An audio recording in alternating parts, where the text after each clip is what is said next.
Well, here we are in one of the first days of the new year. And of course, 1 week from today, the Nebraska legislative session begins. And joining me today for News Extra is Nebraska District 48 Senator John Stinner, Chairman of the Appropriations Committee. Thank you very much for joining us this morning. Thank you for having me. Boy, it's going to be a raucous session from everything that you read and hear about. In general, what are your thoughts on what we're going to be facing going forward for this first 90 days? Well, this is the long session, so we go till the 1st of June. What we have to do as legislators is turn out a budget for 19 and 20. So that's what I will probably be running for Chairman of Appropriations. Which comes up on the 9th. Which comes up on the 9th. And if I'm elected, I will be chair of that. I think everybody saw where the revenue forecast was actually lifted, and which is always helpful. It'll add another $69 million to the rainy day fund. The rainy day fund was depleted down to $296 million. As we move through the last fiscal year, we were able to add about $37 million, got it up to $333 million. With the 69, it brings it up to 400, which is still not adequate. I think 500's a number that is really kind of the bottom minimum for the state as a kind of a economic cushion or buffer. So that was something that I discussed at Legislative Council in Nebraska City in November. Plus, we've used that rainy day fund for projects such as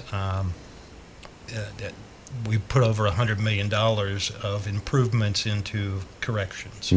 We did a project that was required by the federal government, helping the NRDs and some of the local municipalities to build a levee around Offutt. That was $15-20 million, and of course $50 million we put into the infrastructure bank. For highway construction. For the highway construction. So those would be examples of what we have to do. I have some legislation actually that has a little bit different methodology for adding to the rainy day fund, and that methodology right now, the way we add is by forecasting error. And you know, we've been lucky so far, but with this economy, for an example, the forecasting board says first year we got 3.3% increase in revenue. Second year will be 2.8. That's what we have to work with, and that at least is that realistic? I guess the question is. Yeah, the average is 3.1, but the average revenue increases go 4.5 to 4.7. So we're still way behind. With Medicaid expansion put in there at about a $50 million number is what the fiscal note looks like to me right now. That takes another 0.5% out. And if you look over the last 2 years, we've cut a lot out of code agencies. We cut $60 million out of providers. Some of those dollars have to be restored. And with priorities such as K through 12, property tax relief, corrections, it's going to be difficult. And I don't look for up forecasts. We got 2 more forecasts, February and April. I don't look for those to be all that shiny.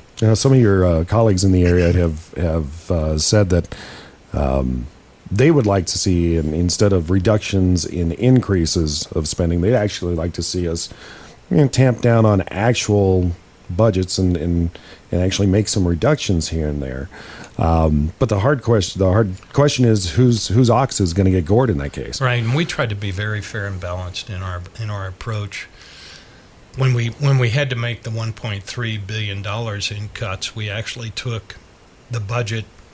Excuse me. We actually prioritized certain things like K through 12, property tax relief, justice reinvestment, and corrections, and then you start to cut other areas. So $70 million came out of the University of Nebraska's budget. That's higher ed. About $60 million came out of providers. Those were actual cuts. So we were trying to be strategic about it in terms of prioritizing things, and they did not get a big increase, but you still have to have salaries in healthcare. And that 2.6 that I was talking about that we will be left with will basically keep things about equal. And I look at, for an example, the State Patrol. They are making their budget on about 34 to 35, 36 vacancies. Yeah. So they have been reduced, and we need to step up some funding, maybe not restore 100%, but certainly step it up over a period of time so they can get fully staffed. Now, I know that the university is seeking to get more money back into their budget from the state. What's the likelihood of that necessarily happening over this next biennium? I think from higher ed, and that's what I put in the university along with state colleges, along with community colleges, kind of a block for higher education. Of course, we're looking to those folks for workforce development and job recruitment and the like of that. So they have a responsibility, and we're tasking a lot of the community colleges for specialized workforce. We're tasking state colleges for teachers and career academies, and we're tasking the university for those upper-level jobs that we certainly need to have in the state of Nebraska and are available in the state of Nebraska. So they have a job to do. I don't see us being able to do much more than maybe supporting some salary increases in healthcare. That's about what we're going to be able to do unless the numbers change. And even with things such as the income from the internet sales tax, which is expected to be, we're hearing, 30, 40 million perhaps. Even at that point, that's not a big kitty that's going to be out there. And the governor, of course, wants that to go to property tax relief. Right. And I don't know how you segregate those dollars coming in on the internet sales tax thing, but we do need some legislation on that, which will be certainly something that we need to discuss during the session. There's over 2 million folks that are companies, individuals selling on the internet. To require those folks to collect and remit sales tax to everybody, I think is not wise. So I think what we're going to concentrate on is the marketplaces. They collect all the data. They then would remit the sales tax to us. And, the cities will get some benefit from that, too, which is badly needed at the city level. Okay. Well, we'll take a break here on News Extra, and we'll be right back and talk with the senator about some of the areas that he wants to focus on legislatively. And we're back on News Extra, and my guest this morning is State Senator John Stinner. Again, thank you very much for joining us today. Coming up in this legislative session, I would assume that there are certain pieces of legislation that you would like to see get through. What type of items are you going to be pushing as we move forward? Well, I have about 5 or 6 pieces of legislation that were just basically held in session simply because they had fiscal notes. So sure.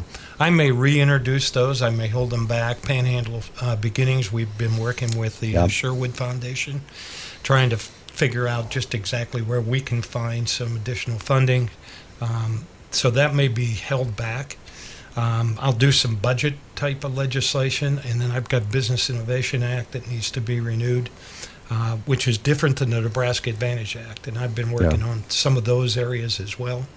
So those are kind of the ones along with the budget. That'll be plenty. Yeah, and the hardest part, of course, is that any legislation with a fiscal impact to it is going to have a rougher go of getting approved in this session, as opposed to something that has very little, if any, fiscal impact. Normally would bring out of the committee, $50 million or $60 million for new bills.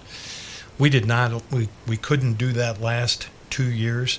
Looks like this 2 years there's no room for that as well. So we'll run 4 years solid without bringing any new spending bills. I mean, there's good news there, but there's also bad news there. There are some things we have to get done. So, and of course, talk a little bit here briefly about the prospect of property tax relief. It's the 800-pound gorilla in every conversation when it comes to the Nebraska Legislature. What are the odds this year? Yeah, it's hard to know. Obviously, we're going to have a new revenue committee, or predominantly a new revenue committee with 5 members going off. That was a stumbling block. All that came out was the governor's proposal.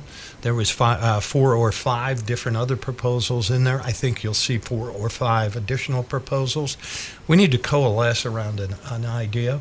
We need to have buy-in from the ag groups. We need to have buy-in from the chamber. And if we can do that, I think we can get something done. I know there's also evaluation methodology that's out there that I think that Senator Erdman is working with, and I've looked at that, and that's a long-term solution, and I think it has merit. So there's some positives in this, but it's just a heavy lift. Like I said, the last 2 years, it's just been the governor's bill that's come out, which has been filibustered. So, and we have increased the property tax relief fund by 60% since I've been down there, but still, that's just not enough money to get this corrected. To really make a big impact. You bet. Yeah. Well, Senator, thank you very much for joining us today on News Extra. We appreciate you taking the time and hope you have safe travels heading to Lincoln. Thank you.